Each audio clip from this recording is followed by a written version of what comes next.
Hi, I've got a super fun, easy to make Slimline card to share with you today that uses the Hey Cupcake set from Paper Rose Studio.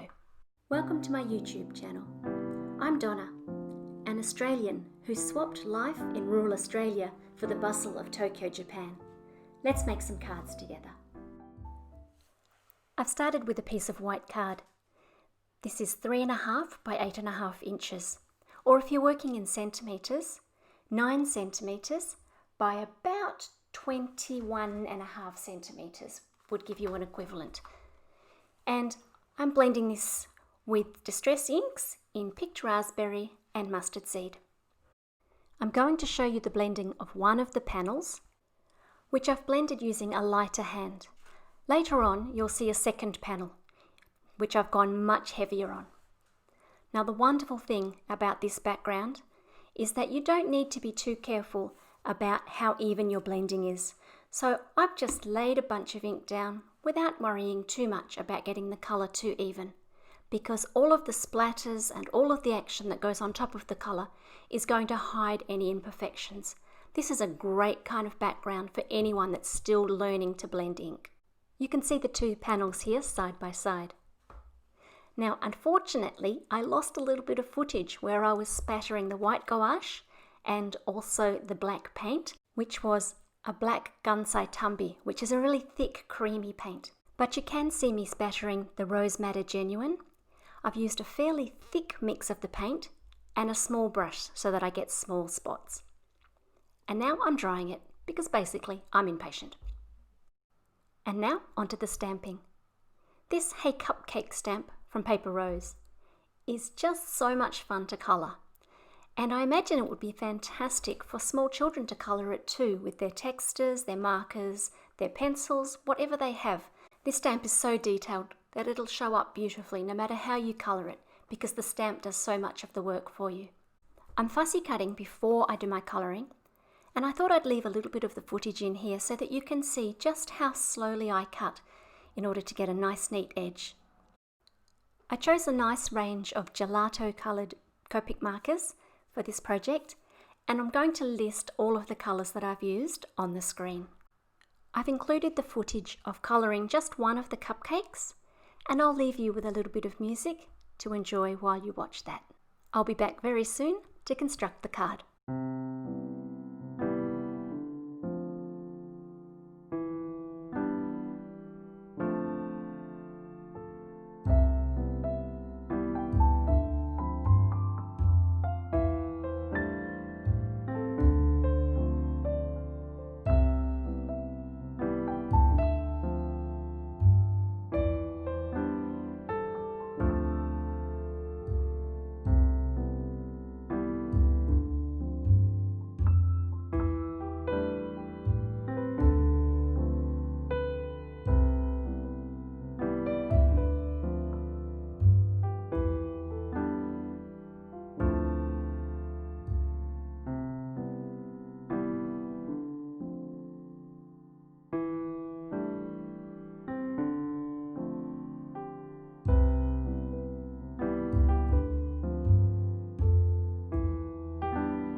now to construct the cards.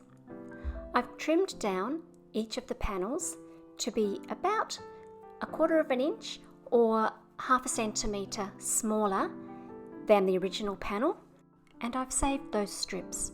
I'm going to tuck them back inside the cards when I'm finished. These sentiments come from the Paper Rose Black and White Sentiments paper pad, and I've sliced those up and chosen a few that I think match perfectly with the cupcakes. I've used R81 to colour that cake sign so that it matches my background. And now it's just a matter of constructing the cards. I've chosen 2 different designs. For this first one, I've decided to line the cupcakes up nice and straight. And so in order to do that, I'm going to use my grid mat. Once I've got this spattered background down, I'll line my card up with a nice bold line right in the middle of the card. That way I can place my central cupcake there and work out from there, spacing everything evenly. When I stick the cupcakes down, I'm going to go in the same order, making sure that the central cupcake is right first, then the outside cupcake, and then evenly spacing the one that's between them. The sizes on this card aren't exact because Slimline cards seem to come in a variety of different sizes. So really, have a look at what width paper you have in your stash and work from there. I had some American letter paper, which is 8.5 by 11, and so I have used the 8.5 for my width. But if you have metric paper, by all means use that and just shuffle around your measurements to fit that. I've used my T-square ruler to line up these cupcakes. Well, at least what used to be my T-square ruler. It's more of an L shape these days, but it still seems to do the job.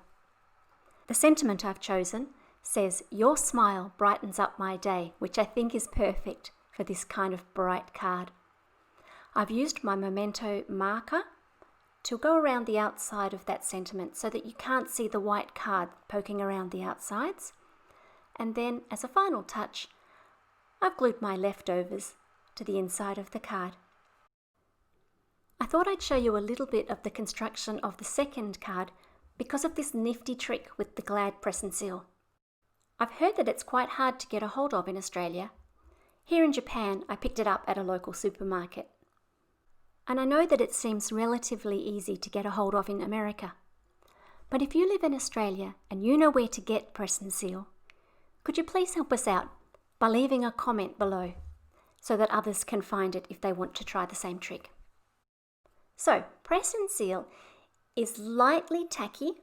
Things will stick to it but can be easily peeled off, and you can see through it. So, what I do once I have my arrangement how I like it is to put a small sheet of press and seal on the top and attach everything to it. I use the same piece over and over and over again.